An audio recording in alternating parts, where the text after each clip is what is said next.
Welcome. Today we're reading the chapter ULALA'S Return of the novel Tarzan, Lord of the Jungle. Last time, Blake, after enduring a long and monotonous journey through a tunnel with Paul Bodkin, emerged into the sunlight and discovered himself in a valley guarded by a medieval-style fortification and soldiers. Mistaken for a Saracen spy, he engaged with Sir Richard, the noble knight responsible for guarding the gate, appearing to humor the bizarre situation while trying to find his bearings. As they entered the castle of Nimr, Blake faced skepticism from the prince and others about his origins, but with the support of Sir Richard, he found himself invited to join their cause, intrigued by the beautiful young woman among them. The return of Ulala Numa was hungry. For 3 days and 3 nights he had hunted, but always the prey had eluded him. Perhaps Numa was growing old. Not so keen were his scent and his vision, not so swift his charges, nor well-timed the spring that heretofore had brought down the quarry. So quick the food of Numa, that a fraction of a second, a hair's breadth, might mark the difference between a full belly and starvation. Perhaps Numa was growing old, yet he still was a mighty engine of destruction. And now the pangs of hunger had increased his ferocity many-fold, stimulated his cunning, emboldened him to take great risks that his belly might be filled. It was a nervous, irascible, ferocious Numa that crouched beside the trail.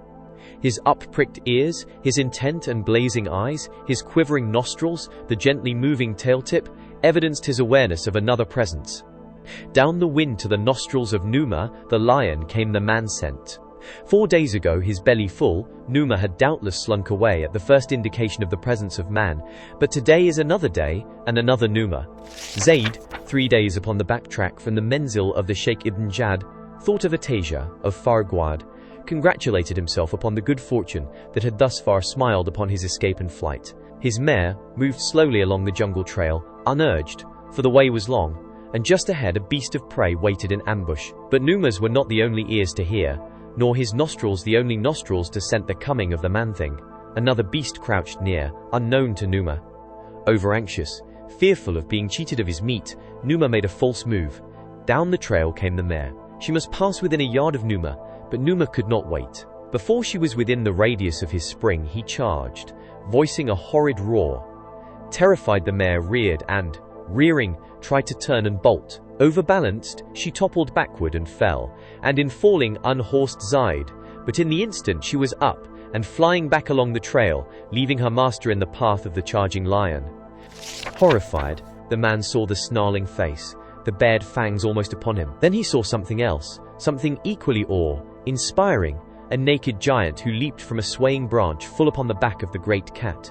He saw a bronzed arm encircle the neck of the beast of prey, as the lion was borne to earth by the weight and impact of the man's body. He saw a heavy knife flashing in the air, striking home again and again as the frenzied lion threw itself about in futile effort to dislodge the thing upon its back. He heard the roars and the growls of Eladrea, and mingled with them were growls and snarls that turned his blood cold, for he saw that they came from the lips of the man-beast. Then Numa went limp, and the giant arose and stood above the carcass. He placed one foot upon it, and raising his face toward the heavens, voiced a hideous scream that froze the marrow in the bones of the Bedouin, a scream that few men have heard, the victory cry of the bull-ape. It was then that Zaid recognized his savior, and shuddered again as he saw that it was Tarzan of the apes. The ape-man looked down at him. "Thou art from the menzil of Ibn Jad," he said. "I am but a poor man," replied Zaid. "I but followed where my sheikh led. Hold it not against Zaid, sheikh of the jungle, that he be in thy beled. Spare my poor life, I pray thee, and may Allah bless thee." "I have no wish to harm thee, Bedoui," replied Tarzan. "What wrong hath been done in my country is the fault of Ibn Jad alone. Is he close by?" "Well, nay, he be many marches from here." "Where art thy companions?" demanded the ape-man. "I have none." "Thou art alone?" "Billah, yes." Tarzan frowned. "Think well, Bedoui, before lying to Tarzan," he snapped. "By Ullah, I speak the truth. I am alone."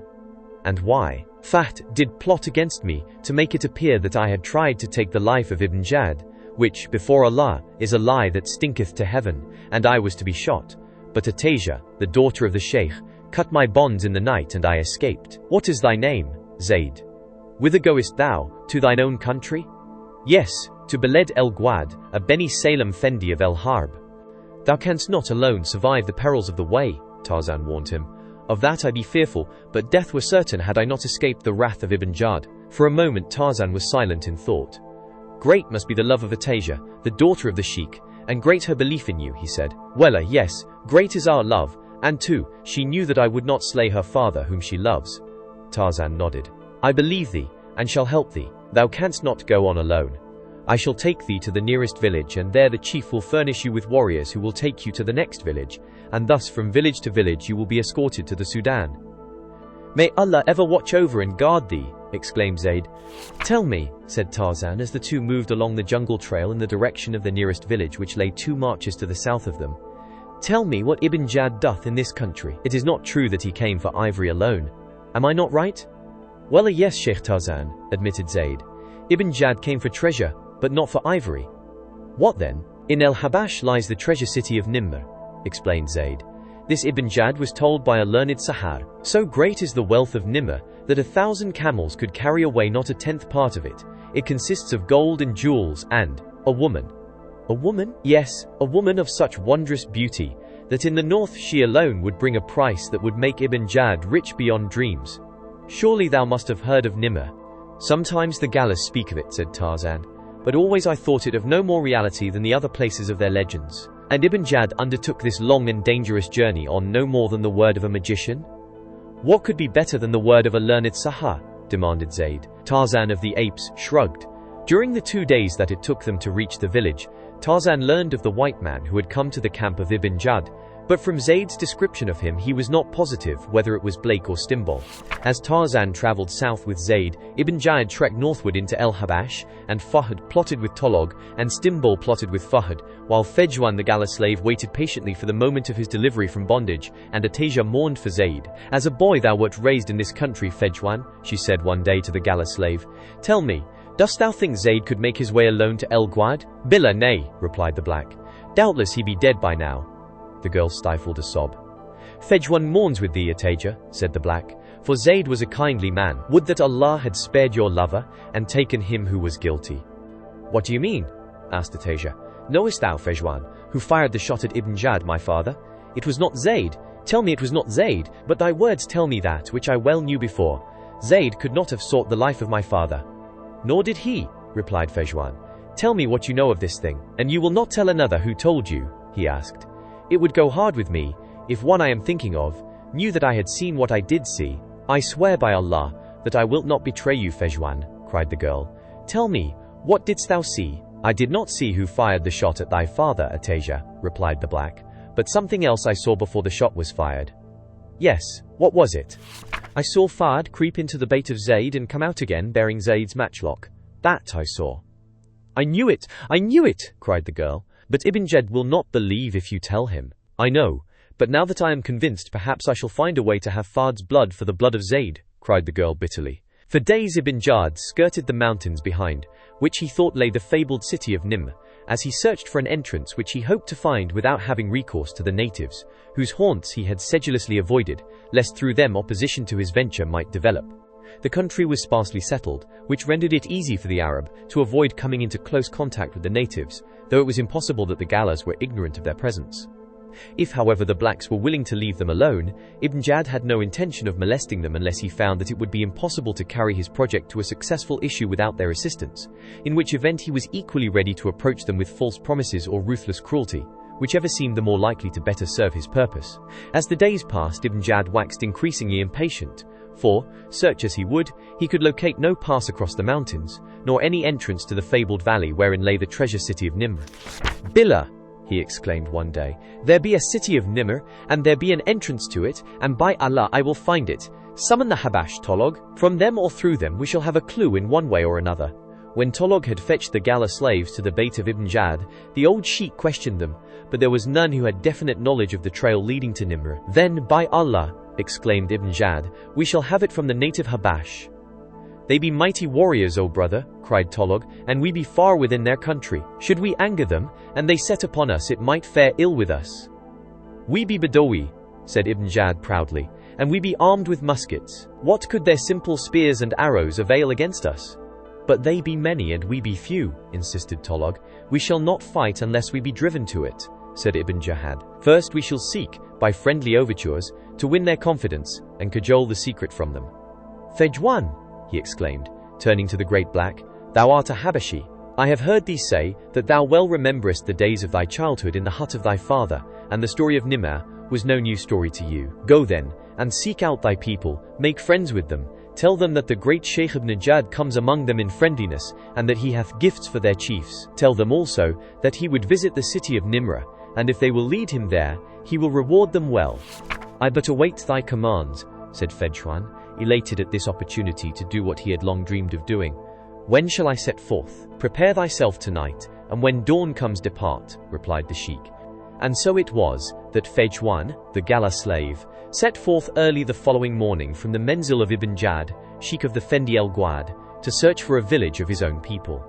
By noon he had come upon a well-worn trail leading toward the west, and this he followed boldly, guessing that he would best disarm suspicion thus than by attempting to approach a gala village by stealth. Also he well knew that there was little likelihood that he could accomplish the latter in any event. Fedhwan was no fool. He knew that it might be difficult to convince the Galas that he was of their blood, for there was against him not alone his Arab garments and weapons, but the fact that he would be able to speak the Gala tongue but lamely after all these years. That he was a brave man was evidenced by the fact that he well knew the suspicious and warlike qualities of his people, and their inborn hatred of the Arab, and yet gladly embraced this opportunity to go amongst them. How close he had approached a village, Fedhwan did not know. There were neither sounds nor odors to enlighten him when there suddenly appeared in the trail ahead of him 3 husky Gala warriors, and behind him he heard others, though he did not turn. Instantly Fedhwan raised his hands in sign of peace, and at the same time he smiled. "What are you doing in the Gala country?" demanded one of the warriors. "I am seeking the house of my father," replied Fedhwan. "The house of your father is not in the country of the Galas," growled the warrior. "You are one of these who come to rob us of our sons and daughters." "No," replied Fedhwan. "I am a Gala. If you were a Gala you would speak the language of the Galas better. We understand you, but you do not speak as a Gala speaks." "That is because I was stolen away when I was a child, and have lived among the Badawi since, speaking only their tongue." "What is your name?" "The Badawi call me Fedhwan, but my Gala name was ULALA." "Do you think he speaks the truth?" demanded one of the blacks of a companion. "When I was a child I had a brother whose name was ULALA." "Where is he?" asked the other warrior. "We do not know. Perhaps Simba the lion devoured him. Perhaps the desert people took him. Who knows?" "Perhaps he speaks the truth," said the second warrior. "Perhaps he is your brother. Ask him his father's name." "What was your father's name?" demanded the first warrior. "Nalini," replied Fedhwan. At this reply the Gala warriors became excited and whispered among themselves for several seconds. Then the first warrior turned again to Fedhwan. "Did you have a brother?" he demanded. "Yes," replied Fedhwan. "What was his name?" "Tabo," answered Fedhwan without hesitation. The warrior who had questioned him leaped into the air with a wild shout. "It is Ulala!" he cried. "It is my brother! I am Tabo, Ulala! Do you not remember me?" "Tabo!" cried Fedhwan. "No, I would not know you, for you were a little boy when I was stolen away, and now you are a great warrior. Where are our father and mother? Are they alive? Are they well?" "They are alive and well, Ulala," replied Tanabo. "Today they are in the village of the chief, for there is a great council because of the presence of some desert people in our country." "Came you with them?" "Yes, I am a slave to the desert people," replied Fedhwan. "Is it far to the village of the chief? I would see my mother and my father, and too, I would talk with the chief about the desert people who have come to the country of the Galas." "Come, brother," cried Tabo. "We are not far from the village of the chief. Ah, my brother, that I should see you again whom we thought to be dead all these years. Great will be the joy of our father and mother. But tell me, have the desert people turned you against your own people? You have lived with them many years. Perhaps you have taken a wife among them. Are you sure that you do not love them better than you love those whom you have not seen for many years?" "I do not love the Badawi," replied Fedhwan, "nor have I taken a wife among them. Always in my heart has been the hope of returning to the mountains of my own country, to the house of my father. I love my own people, Tabo. Never again shall I leave them." "The desert people have been unkind to you. They have treated you with cruelty?" demanded Tabo. "Nay, on the contrary, they have treated me well," replied Fedhwan. "I do not hate them, but neither do I love them. They are not of my own blood. I am a slave among them." As they talked, the party moved along the trail toward the village, while 2 of the warriors ran ahead to carry the glad tidings to the father and mother of the long-missing Ulala. And so it was that when they came within sight of the village, they were met by a great crowd of laughing, shouting Galas, and in the forerank were the father and mother of Fedhwan, their eyes blinded by the tears of love and joy that welled at sight of this long-gone child. After the greetings were over, and every man, woman and child in the company must crowd close and touch the returned wanderer, Tabor conducted Fejwan into the village and the presence of the chief. Batando was an old man. He had been chief when Ulala was stolen away. He was inclined to be skeptical, fearing a ruse of the desert people, and he asked many questions of Fejwan, concerning matters that he might hold in his memory from the days of his childhood. He asked him about the house of his father, and the names of his playmates, and other intimate things that an impostor might not know. And when he had done, he arose and took Fejwan in his arms, and rubbed his cheek against the cheek of the prodigal. "You are indeed Ulala," he cried. "Welcome back to the land of your people. Tell me now what the desert people do here. Have they come for slaves?" "The desert people will always take slaves when they can get them. But Ibn Jad has not come first for slaves, but for treasure." "Aye, what treasure?" demanded Batando. "He has heard of the treasure city of Nimrah," replied Fejwan. "It is a way into the valley where lies Nimrah that he seeks. For this he sent me to find Gallus, who would lead him to Nimrah.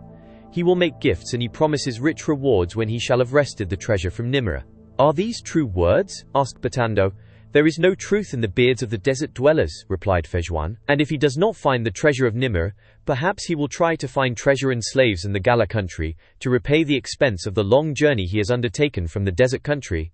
asked Batando. "Batando speaks out of the great wisdom of many years," replied Fejwan. "What does he know of Nimrah?" asked the old chief. "Naught other than what an old medicine man of the Arab told him," replied Fejwan. "He said to Ibn Jad that great treasure lay hoarded in the city of Nimrah, and that there was a beautiful woman who would bring a great price in the far north." "Nothing more he told him?" demanded Batando. "Did he not tell him of the difficulties of entering the Forbidden Valley?" "Nay, then we can guide him to the entrance to the valley," said Batando, smiling slyly. Did you enjoy today's chapter of Tarzan, Lord of the Jungle? Why not subscribe and ring the bell?